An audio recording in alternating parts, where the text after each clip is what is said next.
Once upon a time, in a faraway village, there lived an old man named Tari. Tari was not rich, but he had a very beautiful and happy family. He was a hard-working farmer, but he didn't have a farm of his own. Instead, he worked on other people's farms. Tari made sure his wife and children were always satisfied, even though they didn't have much. Tari's wife was beautiful and worked as a trader in the market, selling vegetables and fruits. Every morning, she prepared her goods with a smile and went to the market to support the family. Tari and his wife had three children, two sons and a pretty daughter. They were all happy and loved each other deeply. Though they didn't have much money, their home was filled with love and joy. In the evenings, after a long day's work, Tari would come home tired but content. His wife welcomed him with a warm meal, and the children ran to hug him. They would sit together, laugh, and share stories. Tari's life was simple, filled with love and joy, showing that true wealth is measured by the happiness shared with those you care about. Tari had many friends in the village, but they were all wealthier than him. As time went on, these friends began to drift away because Tari was not as rich as they were. They didn't want to be seen with someone who was so poor. Tari felt sad, but he always told himself, "My family is what matters most." One day, there was a big gathering in the village. Tari decided to go, hoping to enjoy some time with his old friends. When he arrived, he saw his friends laughing, eating, and drinking together. They seemed happy to see him at first and invited him to join them. Tari sat down and shared a meal with his friends. But after they finished eating, something happened that made Tari feel very sad. One of his friends stood up and said, "Tari, since you are not as rich as us, you should pack the plates." Tari was shocked. He said, "We are all friends, and I'm older than you all. Just because I don't have as much money as you doesn't mean you can treat me this way. Everyone should pack their own plate." But his friends laughed and said, "If you don't pack the plates, we'll tell the seller that you haven't paid. That will be even more embarrassing for you." Tari had no choice. He packed the plates and left the gathering feeling very sad and humiliated. He walked home slowly, thinking about how unfairly he had been treated. When he got home, his wife noticed he was unhappy and asked, "Tari, what happened?" Tari sighed and replied, "My friends treated me badly today because I am not as rich as they are. But it doesn't matter. I will always do my best for you and our children." Tari continued to work hard every day, despite the way his friends treated him. He knew that his family needed him, and he was determined to make sure they were always happy and taken care of. Even though he was sad, his love for his family kept him strong. Tari was known in the village for his hard work. He worked on many different farms, but he never had a farm of his own. He would spend long hours in the hot sun, planting and harvesting crops. Sometimes, the people he worked for would not pay him right away. They would say, "Come back tomorrow, Tari." But when he returned, they would still not pay him. Tari's friends, who were wealthier, often took advantage of him. They would ask him to do menial and degrading tasks, like washing their clothes or cleaning their houses. One day, Tari asked a friend for some money to buy food for his family. His friend laughed and said, "If you want money, you must clean my house and wash my clothes." Tari felt humiliated, but agreed because he needed the money to feed his family. He spent the whole day cleaning and washing, and by the time he was done, he was exhausted. His friend gave him a small amount of money, much less than what he had earned, but Tari took it without complaining. Another time, Tari worked on a friend's farm from sunrise to sunset. He worked tirelessly, but when it was time to get paid, his friend said, "I don't have the money right now. Come back next week." Tari felt frustrated, but he had no choice. He needed the work to support his family. Despite all the unfair treatment and hard work, Tari never gave up. He would wake up early every day and go to work, no matter how tired he was.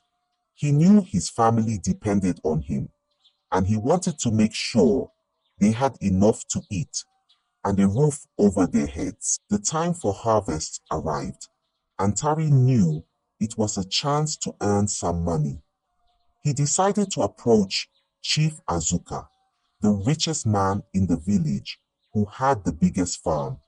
Tari hoped that working for Chief Azuka would help him provide better for his family.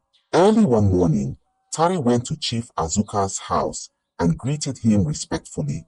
"Good morning, Chief Azuka. I would like to help with the harvest on your farm. I have my two sons who can help too," Tari said. Chief Azuka looked at Tari and said, "Very well, Tari. My farm is large, and I need all the help I can get.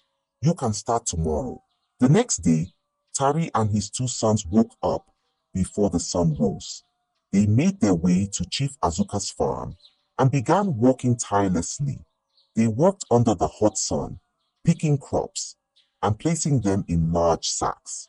They worked through heavy rain, determined to finish the harvest on time. Tari's sons were strong and hardworking, just like their father. Together, they made a great team. Day after day, they labored on Chief Azuka's farm, their hands rough and their backs aching. But they never complained because they knew their hard work would bring food and happiness to their family. Finally, after many days of hard work, the harvest was complete. The crops were neatly packed in sacks and stored in the barn. Tari felt a sense of accomplishment and relief. He wiped the sweat from his brow and said to his sons, "We did it. Now let's go and get our payment from Chief Azuka." Tari went to Chief Azuka and said, "Chief, we have finished the harvest. Can we please have our payment?" Chief Azuka nodded and handed Tari some money. "Here is 1/3 of what I owe you. Come back tomorrow for the rest," Chief Azuka said. Tari was surprised. Chief Azuka had never asked him to return for the rest of the payment before, but he took the money and thanked the chief. When Tari returned home, he gave some money to his wife and said, "Cook a delicious meal for the children tonight. They deserve it." That night, Tari's wife noticed he was not sleeping. She turned to him and asked, "Tari, why are you so moody? Did something happen at Chief Azuka's farm?" Tari sighed and replied, "Chief Azuka did not pay me fully. He told me to come back tomorrow for the rest. I am worried because he has never done this before." His wife hugged him and said, "Don't worry, Tari. You have worked hard and everything will be fine. Let's enjoy our meal with the children tonight." Tari nodded and tried to put his worries aside. He knew he had to go back to Chief Azuka the next day to get the rest of his payment. Despite his concerns, he remained hopeful and continued to focus on his family, who were his greatest source of strength and happiness. The following day, Tari returned to Chief Azuka's house to collect the remaining payment for his hard work. As he approached the chief's grand house, Tari felt a mix of hope and worry. He needed the money, but was wary of the chief's unexpected generosity from the previous day. Chief Azuka greeted Tari with a warm smile. "Ah, Tari, welcome back. Come, sit with me. Let us share some food and drink," he said, gesturing towards a table laden with delicious food. Tari hesitated but sat down as the chief's maid served him. The hospitality felt unusual, and Tari couldn't shake the feeling that something was amiss. However, he decided to listen and see what Chief Azuka had to say. After they had eaten, Chief Azuka leaned back in his chair and said, Tari, you have worked hard all your life. You deserve more than just a few coins for your labor. I have an opportunity for you to become rich without all this hard work. You just have to see my old friend at the edge of the forest. Tari was taken aback. Chief Azuka, what do you mean? How can I become rich without working hard? The chief smiled and replied, There is a way, Tari. A way that requires a small ritual, but no bloodshed. You are getting older, and soon you won't be able to provide for your family through physical labor. Think about it. Tari's heart raced. The idea of becoming rich without hard work was tempting, but he was also cautious. I don't know, Chief Azuka. This sounds risky. What kind of ritual is this? Chief Azuka reached into his robe and pulled out a large bundle of money. He handed it to Tari and said, Here, take this.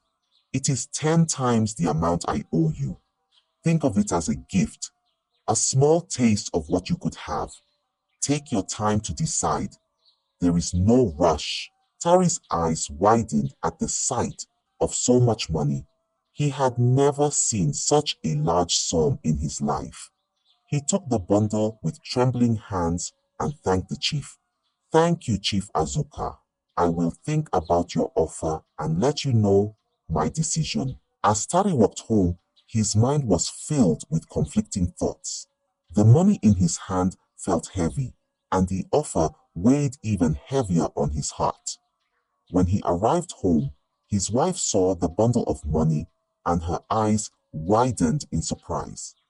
Tari, where did you get all this money? She asked. Tari sighed and explained everything that had happened. Chief Azuka gave me this money and made an offer for easy riches. He said it involves a ritual but no bloodshed. I don't know what to do. It's so much money and it could change our lives. His wife listened carefully, her face full of concern. Tari, this offer sounds too good to be true. We have always lived honestly and worked hard for what we have. Be very careful. Easy riches can bring great trouble. Tari nodded, knowing she was right. I will think about it carefully. We must not rush into anything that could harm our family. That night, Tari lay awake, staring at the ceiling. The money was hidden safely, but his thoughts were far from peaceful. He knew he had to make a decision soon, but he wanted to ensure it was the right one for his family. The promise of easy riches was tempting, but the unknown risks kept him cautious. Tari spent the next few days wrestling with Chief Azuka's offer. The bundle of money was a constant reminder of the wealth that could be his. He thought about his family, his children's future, and the endless struggles they had faced. The temptation of an easier life was hard to resist. One evening, as the sun set, Tari made up his mind. He decided to accept Chief Azuka's offer, hoping it would bring prosperity to his family. He told his wife, I have made my decision. I will go to the forest edge tomorrow and meet the old man for the ritual. His wife looked at him with worried eyes, but nodded. Tari, please be careful. Our family's happiness means more than wealth. Promise me you will come back safe. Tari hugged her tightly and promised, I will come back safe. This is for our future. The next day, Tari made his way to the forest's edge where the old man lived. The forest was dark and thick, with trees that seemed to whisper secrets. Tari's heart pounded as he approached the old man's hut. The old man, with a long white beard and wise eyes, greeted him. Ah, Tari, Chief Azuka told me you would come. Are you ready for the ritual? The old man asked. Tari nodded, his voice trembling slightly. Yes, I am ready. The old man led Tari to a clearing in the forest. In the center of the clearing was a circle made of stones, and inside the circle were strange symbols drawn on the ground. The old man began to chant, his voice low and rhythmic, filling the air with an eerie feeling. Tari stood in the circle, feeling a mix of fear and anticipation. The old man approached him with a small bowl of dark oil and said, "This ritual will grant you wealth without shedding blood. Rub this oil on your body, and the gods will bless you." Tari took the oil and, with trembling hands, began to rub it on his skin. The old man continued to chant, and the air around them seemed to shimmer. As Tari applied the oil, he felt a strange warmth spread through his body. The old man then placed his hands on Tari's head and said, "You have been chosen. The gods will grant you riches. But remember, there is always a price to pay. Be wise and use your wealth for good." With those words, the ritual was complete. The old man handed Tari a small pouch filled with gold coins. "This is just the beginning. More will come to you. Go now and take care of your family." Tari thanked the old man and left the forest, his heart filled with a mix of excitement and apprehension. When he returned home, his wife and children were waiting for him. He showed them the pouch of gold coins, and their eyes widened in amazement. "Tari, is this real?" his wife asked, holding one of the coins. "Yes, it is real. The gods have blessed us," Tari replied, hugging his family tightly. "Our lives will change for the better now." That night, they celebrated with joy and hope. Tari felt a sense of relief, believing that the dark decision he had made would bring happiness and prosperity to his family. Little did he know, the true cause of his choice was yet to be revealed. In the days that followed the ritual, Tari's life began to change dramatically. His humble home was soon filled with wealth beyond his wildest dreams. Gold coins, fine clothes, and beautiful ornaments adorned their once simple abode. Tari, who had always been seen as the poorest man in the village, was now one of the wealthiest. The villagers were astonished. Everywhere Tari went, people would stop and stare, whispering to one another about his sudden fortune. How did Tari become so rich overnight, they wondered. Some speculated that he had found a hidden treasure, while others believed he had been blessed by the gods. Tari's friends, who had once shunned him because of his poverty, now flocked to his side, eager to bask in the glow of his newfound wealth. They praised him, invited him to their homes, and treated him with the respect they had previously denied him. But Tari remembered how they had treated him before, and he was cautious in his interactions with them. At home, Tari's family was overjoyed with their new lifestyle. His children wore fine clothes and had plenty of food to eat. They could now afford things they had only dreamed of. Tari's wife, however, felt a mix of joy and concern. She loved seeing her family happy, but she couldn't shake the unease about the mysterious source of their wealth. One evening, as they sat together in their newly furnished living room, Tari's wife turned to him and said, "Tari, I am happy that we have all these things now, but I am worried. How did this happen so quickly? Where did all this money come from?" Tari took her hand and looked into her eyes. "The gods have blessed us, my love. They have seen our struggles and decided to reward us. I made a promise to them, and they have fulfilled it. You don't need to worry." His wife sighed, still feeling a shadow of doubt. "I trust you, Tari, but please, be careful. Sometimes great wealth can bring great trouble." Tari nodded, understanding her concern. "I promise, I will always look out for our family. We have worked hard, and now it is our time to enjoy the blessings." As days turned into weeks, Tari's wealth continued to grow. He invested in land, bought more livestock, and even started his own farm. The villagers' curiosity only grew, but Tari kept the secret of his wealth close to his heart, sharing it with no one. Despite the luxurious life they now led, Tari's wife kept a close watch on her husband. She noticed how he seemed more distant and preoccupied at times, as if a burden weighed heavily on his shoulders. She knew Tari loved their family dearly, but she couldn't help but wonder if the price of their newfound wealth was higher than they realized. For now, the family enjoyed their prosperity, and the village buzzed with stories of Tari's transformation.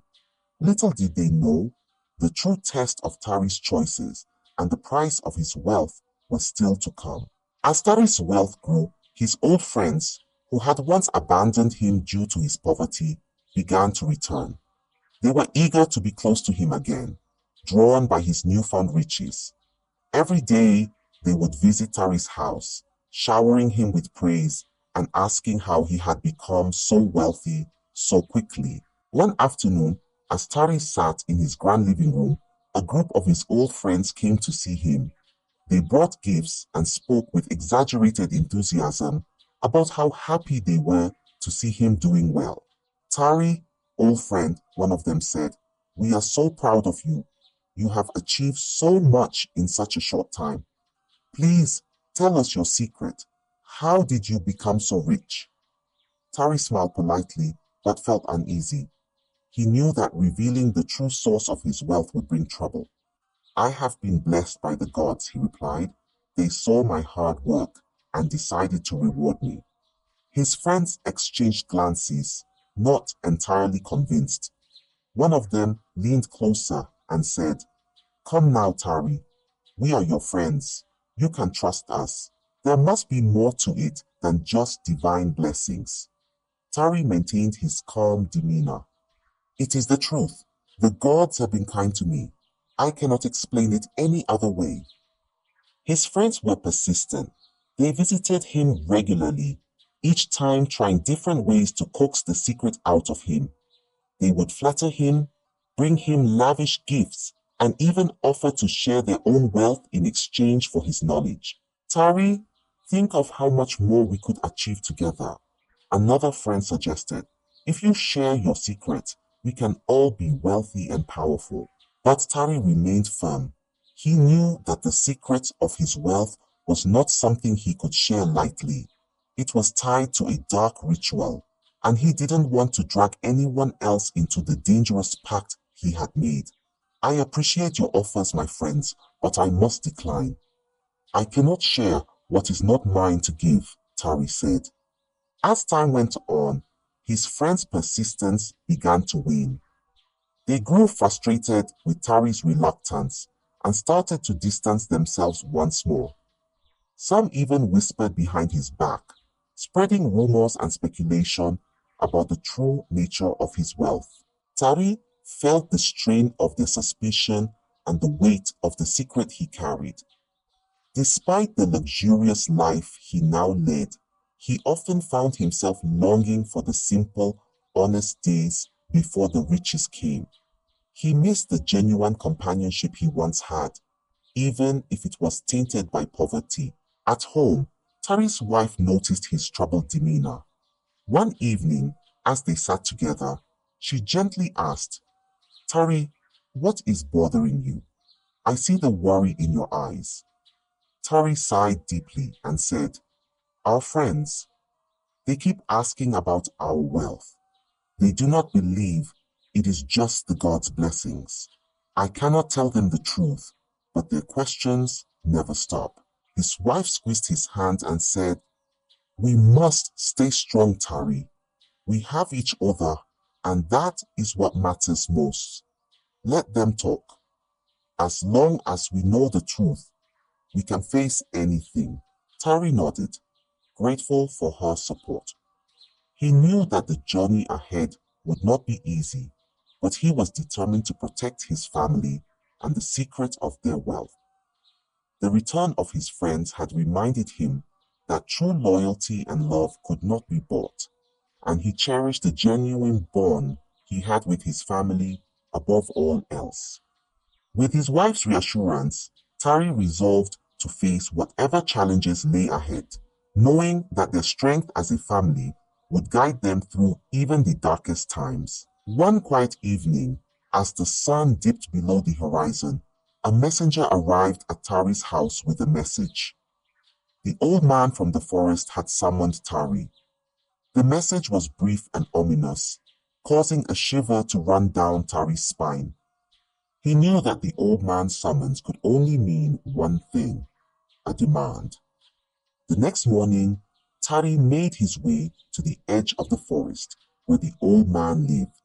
His heart pounded with each step, dread gnawing at his insides. When he reached the old man's hut, he found the old man waiting for him, his expression grave.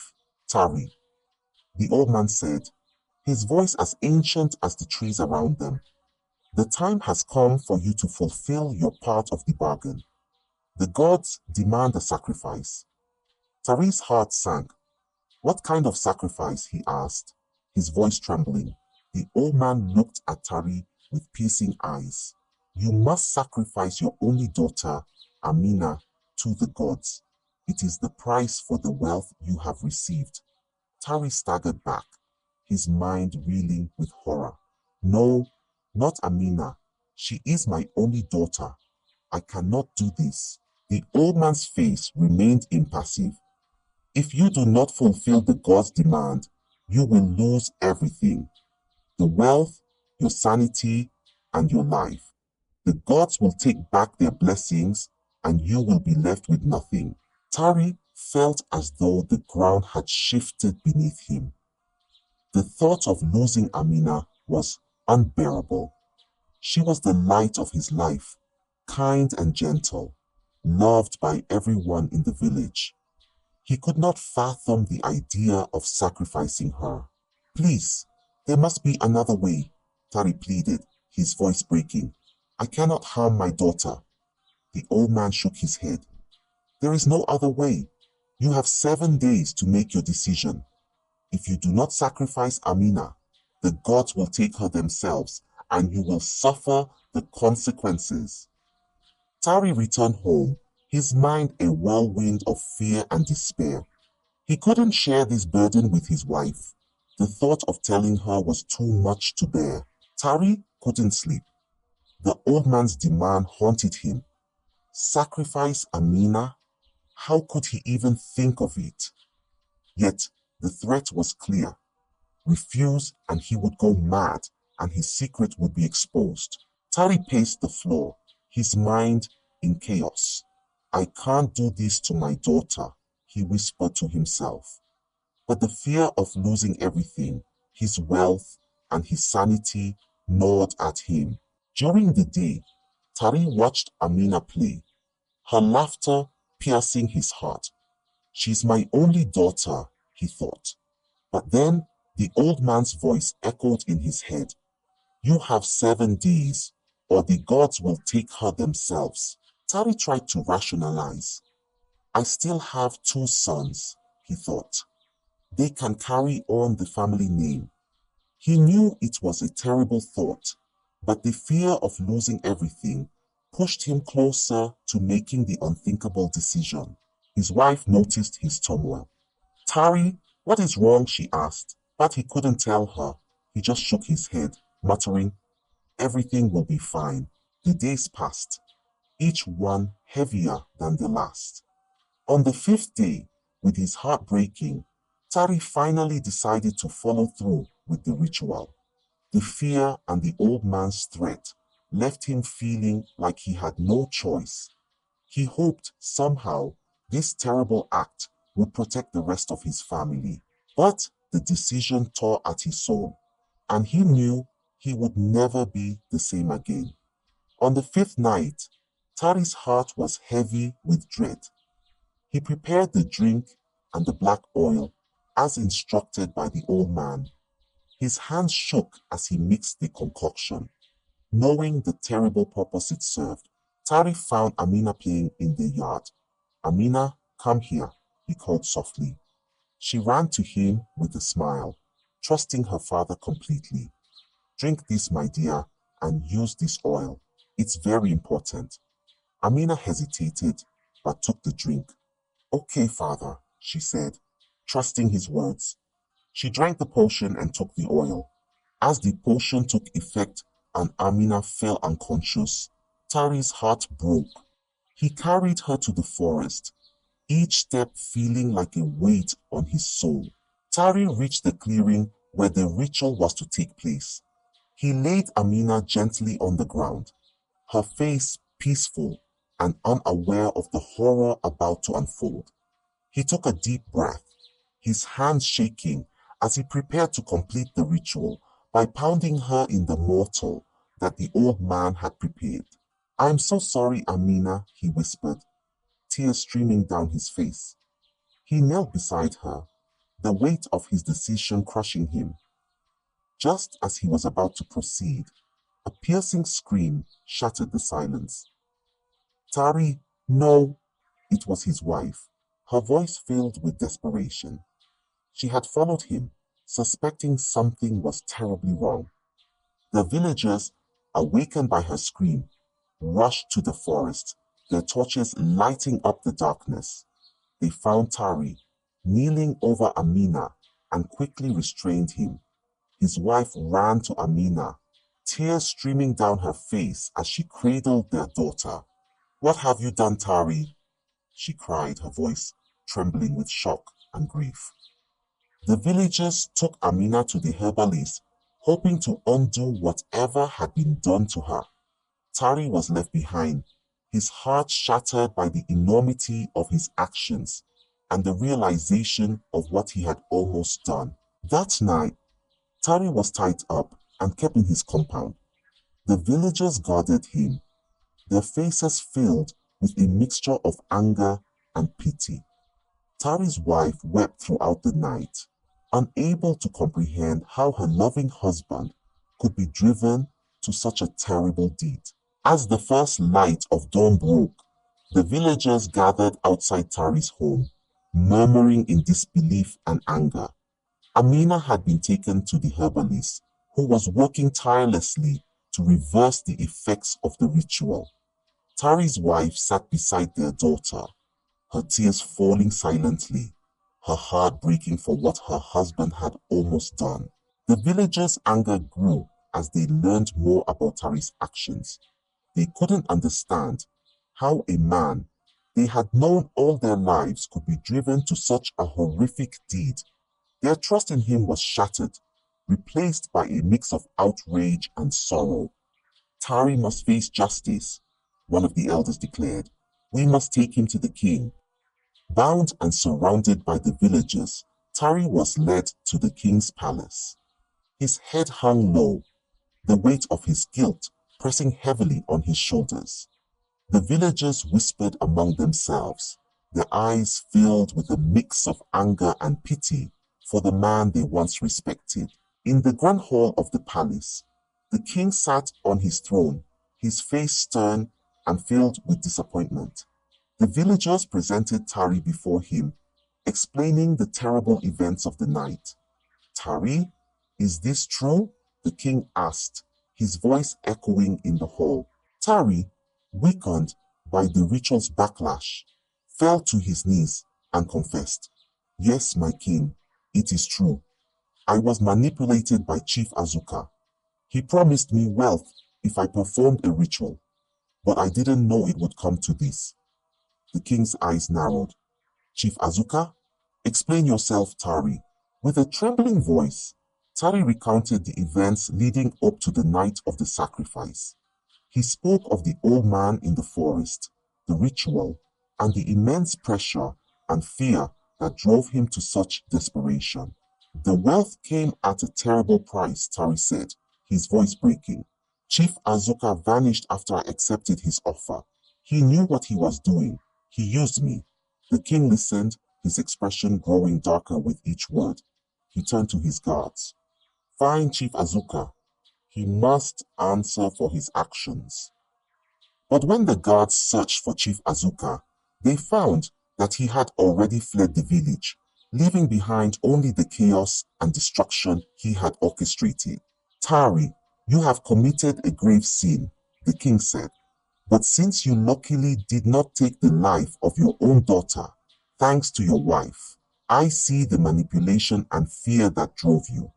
Your punishment will be severe, but your life will be spared. You will spend the rest of your days in prison, where your wife and children could come and see you often, but you'll work to atone for your actions. Tari bowed his head, accepting his fate. Thank you, my king, he whispered, tears streaming down his face. The villagers dispersed, their hearts heavy with the weight of what had transpired. Tari's wife returned to the herbalist's hut, where Amina was slowly recovering. She knew their family would never be the same, but she held on to hope that they could find a way to heal. As Tari was led away to his prison cell, he felt a deep sense of regret. He had lost everything he had ever worked for, all for the promise of easy riches, the love and happiness of his family, once his greatest treasure, had been shattered by his own choices. In his cell, Tari vowed to spend the rest of his life atoning for his sins, hoping that one day his family might find it in their hearts to forgive him. As Tari lay in his cell, the sounds of the village echoing faintly in the distance, he found a measure of solace. He had paid a high price for his wrong choices, but he hoped that his story would serve as a lesson to others. The love of family and the integrity of one's character were treasures far greater than any amount of gold. Tari's tale spread throughout the village, a reminder of the dangers of greed and the true meaning of wealth. Though he spent his remaining days in captivity, Tari's heart found some peace in knowing that his family had forgiven him and moved on to live good, honest lives. I hope you enjoyed the story. If so, please like the video, comment what you learned from the tale, and don't forget to subscribe to the channel for more enchanting tales just like this one. Thank you.